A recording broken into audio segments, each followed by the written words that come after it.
અંકલેશ્વર તાલુકાના ડઢાલ ગામે રહેતો તૌસીફ હનીફ પાંચભાઈ કે જે મૂળ એનઆરઆઈ છે અને સોશિયલ મીડિયા પર અનેક પોસ્ટો કરે છે, ત્યારે તેણે એક પોસ્ટ એવી કરી હતી કે જેને લઈને તૌસીફે આ વિવાદનો મતફૂડો છંટડી દીધો હતો.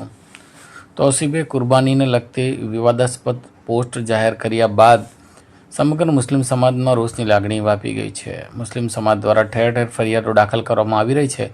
તેના ભાગરૂપે આજે કોસંબા પોલીસ મથકને પણ એક લેખિત ફરિયાદ આપવામાં આવી છે, જેમાં તેની સામે બીએનએસની કલમ 196, 296 તથા 299, ઇન્ફોર્મેશન ટેકનોલોજી એક્ટની કલમ 66F તથા સતત મુજબ તૌસીફ હનીફ પાંચભાઈ સામે ગુનો દાખલ કરવા માટેની માંગ કરવામાં આવી છે. સાથે એક લેખિત આવેદનપત્ર પણ પાઠવવામાં આવ્યું છે, જેમાં તેણે કરેલી પોસ્ટથી મુસ્લિમ સમાજમાંની લાગણી દુભાઈ છે અને તેમના પૈગંબરની આ પ્રથાને તેણે જે હરકત બતાવી છે તે હરકત મામલે મુસ્લિમ સમાજમાં રોષ જોવા મળી રહ્યો છે.